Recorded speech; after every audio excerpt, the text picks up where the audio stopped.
Hey, I'm Elektron, and today I'm going to show you how to make a huge progressive house bass line. This bass line is really powerful, and I think can be used in a wide range of progressive house tracks. And so the point of this video is I'm going to show you how to produce the bass line, obviously how to make it, and then we're going to talk about how to mix it to sound as big as possible. So I'm going to go ahead and play this through, and again, this is only like a loudness practice, as you can see here. This is just a practice template, so the melody is nothing special. I don't even think there is a melody, but the idea of it is to practice getting our bass as loud as possible, and then I'm going to show you how to do that. So let's go ahead and play this through.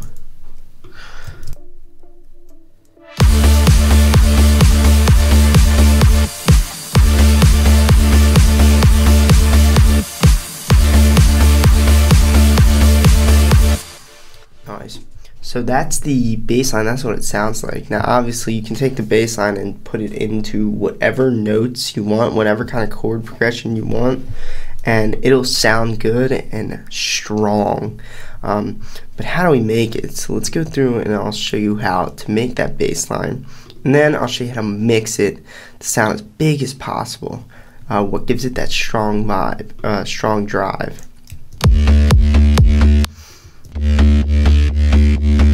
So that's what it sounds like soloed out, but as you can see, there's 4 layers that kind of create everything that's going on. And so let's individualize these layers. Oops. So we have our nice layer of sub bass, and then we have a nice little transient that gives that attack on each note, because you want it to punch. You want every note to punch as hard as possible. And obviously this is that really strong driver, the one that you hear most prominently. And then we got one more, which mixed with this is a really nice attack to a bass line, because it gives it that trigger, that nice plucky sound. So probably the most important part will be this one, and honestly this is a preset within Serum. If you go to bass hard, you can find the sound that I used, and then all I did was kind of mess around with the envelopes a little bit and made it a little pluck, and I wrote it to look like this. So there's all these plucks in a row. If I shorten it, it'll be a little more easy to understand. Oh, that is so nuts. That like actually sounds really nice. But yeah, so that is probably the most important layer. And like I said, before, it's okay to use presets just as long as you cover them up and you know, make the preset yours. And so I ended up adding all these. Okay, so let's start talking about the mixing. What makes this drive? What makes this like really extremely powerful in this mix?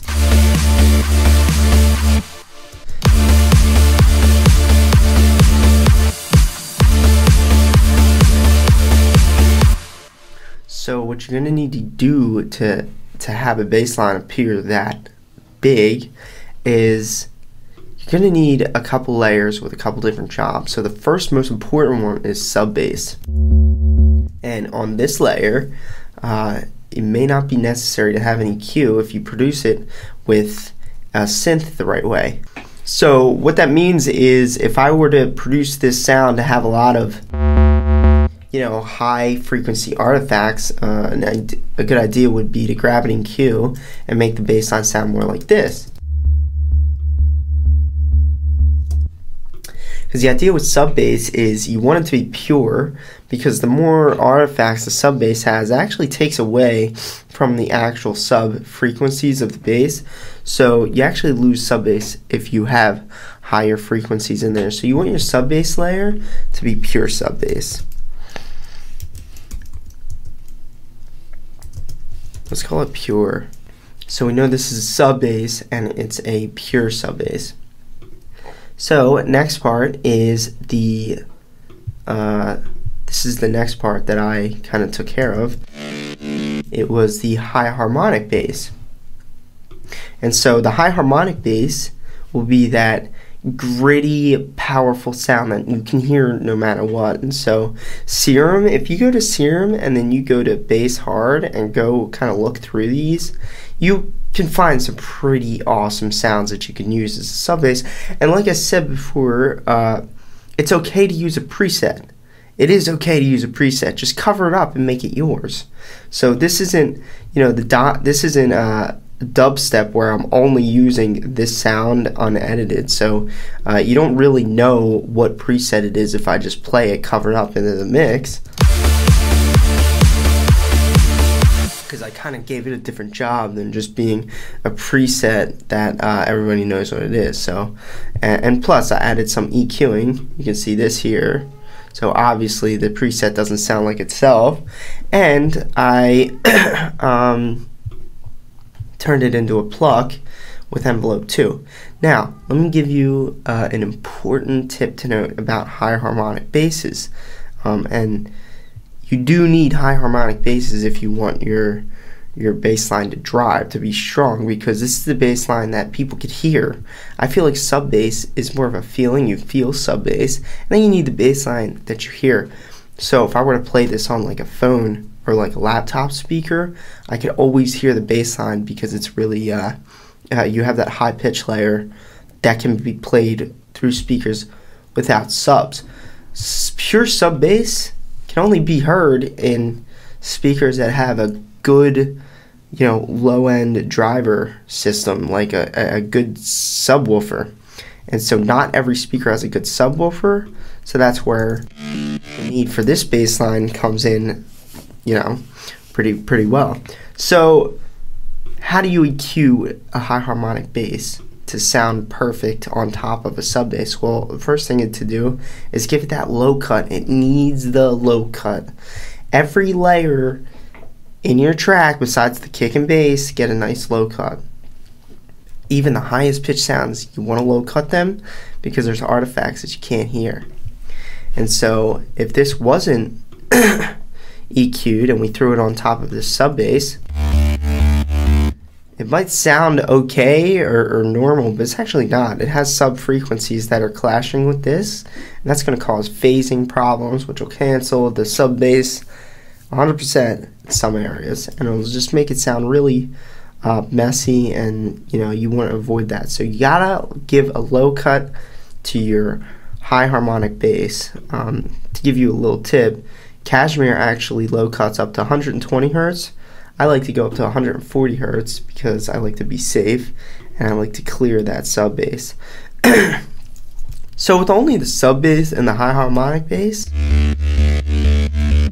you get a nice drive, but I want some punch, I want some attack to be on the front of those plucks.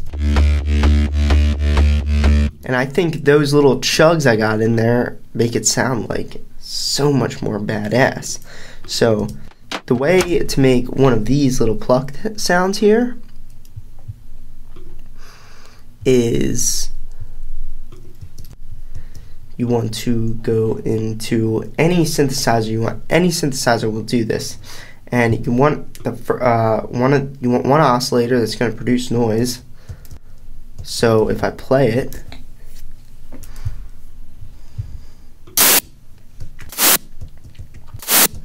oh wait, everything's sidechaining. I'll get to that in a second. That's what it sounds like without the effect that we're going to do, but we're just going to add an amp envelope with a little bit of decay here, and then we're going to get a sound like that. And it's just going to be a nice little attack sound that we can add to the attack of our bass lines. And so if you layer that perfectly over your sub bass and your high harmonic bass plug, you're going to get a nice big punch. And so next thing is I just added this thing, which is the same thing. It's the same, I made it the same way as that white noise pluck, only I made the pluck down here. So if you look up a video how to make a pluck with any synth, you can make this pluck the same way, and I just made the decay really short. So if this was long, it would sound like that, but if I like it short to give it like that nice little push on the attack of the bass line. So then it's going to give that nice punch. So those are the things that's going to make this bass line punchy and give it, you know, the potential to shine. But now you gotta really concentrate on mixing it. Like I already went through some of the mixing, how to separate the sub bass and the high harmonic bass, but that's not going to give you the loudest possible sound yet. The next part is mixing it right with the kick, and I still don't think this is mixed correctly, so I'm going to you know, go through and give this a little bit of time. But you want to make sure the kick is mixed right with the bass.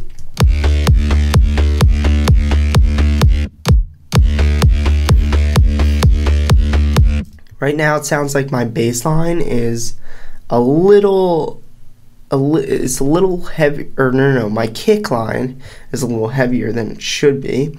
So I got to figure out how I can make that volume a little smaller while keeping the low end frequencies of the kick where they are, because I actually like where the low end is mixed, but I don't like where the high end is mixed. The high end's really loud and kind of in your face, and I don't like that. I think it'll sound bigger if I make that high end smaller. But the idea is you want to mix your bass line perfectly with your kick. So what I have is I actually have I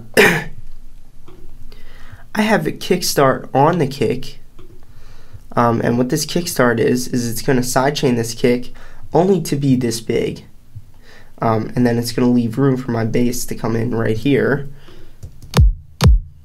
So as you can see, it's going to cut off everything after this. That's why I love kickstart so much. And you could sidechain something like this with a regular compressor, but if you have 4 to the floor, kicks 4 to the floor, which is like this, a consistent kick, you're going to have the best time sidechaining with kickstart. It's just so much easier. But as I said, you could use a compressor. Now obviously with this kind of doing that short sidechain, we have our bass line sidechaining like this. So if I go ahead and turn this off, it's going to sound like really kind of straight through and not leaving any room for the kick, because you want to leave room for the kick. That's what it sounds like without the sidechain, kind of annoying, and there's no movement to it. So you want to add that movement to it just to leave room for the kick. You want to add that sidechain, because that's the most important part. If that kick doesn't shine through, your bass line's not going to sound big at all. And so obviously everything else kind of works around the bass line. I have this layer, which is very quiet.